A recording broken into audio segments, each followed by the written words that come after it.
Assalamualaikum warahmatullahi wabarakatuh. Para siswa sekalian, jumpa lagi dengan saya. Pada kesempatan kali ini kita akan mempelajari materi tentang sistem ekskresi pada manusia. Sebelum kita mengetahui pengertian dari ekskresi, kita pelajari dulu tentang proses pengeluaran berdasarkan zat yang dibuang. Yang pertama ada defekasi, yang kedua sekresi, dan yang ketiga ekskresi. Defekasi adalah proses pengeluaran sisa pencernaan yang berupa feses dan dikeluarkan oleh anus. Sedangkan sekresi adalah pengeluaran sisa metabolisme yang masih berguna bagi tubuh, misalnya enzim dan hormon yang dikeluarkan oleh kelenjar. Sementara itu, ekskresi adalah proses pengeluaran sisa metabolisme yang sudah tidak diperlukan bagi tubuh, misalnya pengeluaran keringat, urin, urea, dan karbon dioksida. Apa saja organ-organ ekskresi pada manusia? Yang pertama adalah ginjal, yang kedua adalah paru-paru, yang ketiga hati, dan keempat adalah kulit. Kita pelajari tentang ginjal pada manusia. Jumlah ginjal sepasang dan letaknya di dekat tulang pinggang. Ini adalah letak ginjal pada manusia yang bentuknya menyerupai biji kacang merah, dan jika dibelah menjadi dua, maka akan tampak penampang melintang seperti ini. Struktur ginjal dimulai dari yang paling luar ada korteks, yang bagian tengah disebut medula, dan yang bagian dalam disebut sebagai pelvis.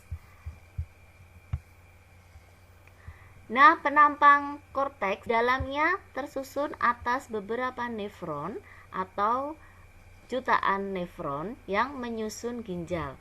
Nah, struktur nefron akan kita pelajari di sini. Yang pertama ini adalah bagian badan Malpighi yang tersusun atas dua bagian, yaitu glomerulus dan kapsula Bowman. Kemudian ada tubulus contortus proximal. Selanjutnya ada tubulus contortus distal dan ada tubulus collectivus. Cara menghafalnya G, P, D, K. Glomerulus, proximal, distal, dan collectivus. Fungsi ginjal yaitu untuk menyaring darah dan membentuk urin, membuang zat-zat yang membahayakan maupun yang berlebihan dalam tubuh, mempertahankan tekanan osmosis, dan mempertahankan keseimbangan asam basa. Ada 3 tahap proses pembentukan urin pada ginjal. Yang pertama adalah filtrasi, yang kedua reabsorpsi, dan yang ketiga adalah augmentasi. Filtrasi merupakan proses penyaringan darah yang terjadi di dalam glomerulus dan akan menghasilkan urin primer atau filtrat glomerulus. Di dalam glomerulus terjadi penyaringan zat-zat yang kemudian hasil dari penyaringan itu akan masuk ke dalam kapsula Bowman yang berupa urea, glukosa, urin, maupun ion-ion anorganik seperti natrium, kalsium, kalium, dan klor. Darah dan protein akan tetap tinggal di dalam kapiler darah karena tidak dapat menembus pori-pori dari glomerulus.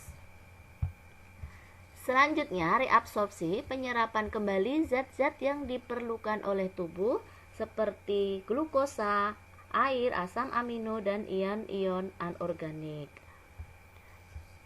Reabsorpsi terjadi di dalam tubulus proksimal dan hasil dari reabsorpsi menghasilkan urin sekunder atau filtrat tubulus di dalam tubulus proksimal.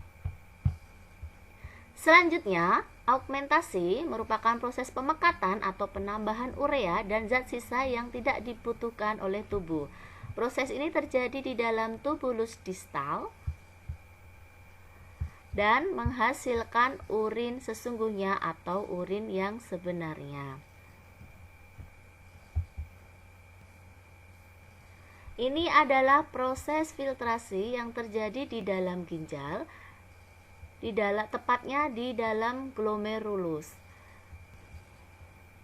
Zat-zat yang dapat lolos pada pori-pori glomerulus adalah glukosa, urea, air, ion-ion anorganik. Hasil penyaringan ini berupa filtrat glomerulus atau disebut sebagai urin primer.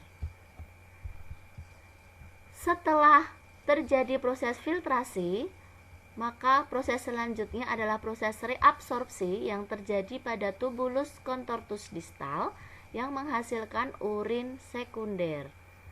Kemudian tahapan yang ketiga adalah augmentasi atau pemekatan terjadi pada tubulus contortus distal yang selanjutnya akan menghasilkan urin sesungguhnya atau urin sebenarnya yang kemudian akan ditampung dalam tubulus collectivus.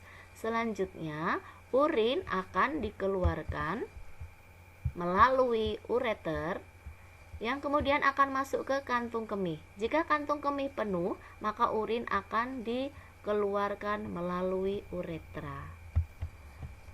Penyakit pada sistem ekskresi yang pertama adalah diabetes mellitus atau disebut dengan kencing manis, di mana urinnya mengandung glukosa. Jika diuji dengan indikator benedik, maka akan terjadi perubahan warna menjadi merah bata. Diabetes insipidus merupakan proses pengeluaran air kencing yang berlebihan atau poliuria. Ada oligourea, ada radang ginjal, batu ginjal, uremia, albuminuria, hematuria, dan nefritis. Ini adalah gambar batu ginjal. Kemudian organ ekskresi yang berikutnya ada paru-paru, berfungsi mengeluarkan gas CO2 dan uap air atau H2O. Selanjutnya, organ ekskresi yang ketiga adalah hati.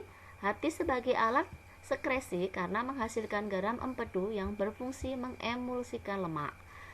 Sedangkan hati sebagai alat ekskresi karena hati dapat menghasilkan zat warna empedu atau bilirubin dan juga urea yang sudah tidak diperlukan.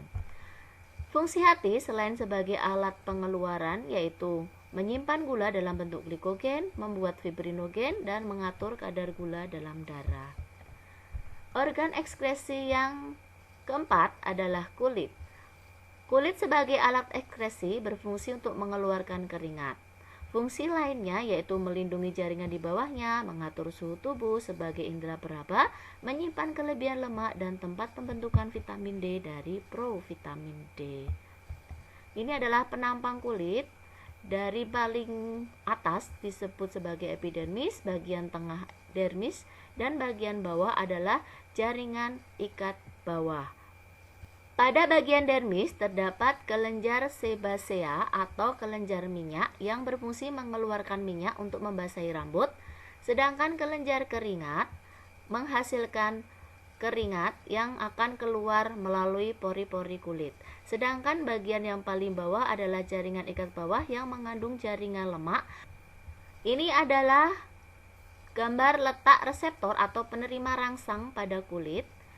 Yang pertama adalah penerima rangsang sentuhan disebut Meissner, Ruffini menerima rangsang panas, Pacini menerima rangsang tekanan, Krause menerima rangsang dingin, dan Merkel menerima rangsang nyeri.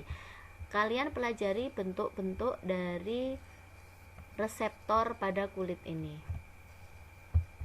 Nah, demikian materi sistem ekskresi pada manusia. Selamat belajar. Terima kasih. Wassalamualaikum.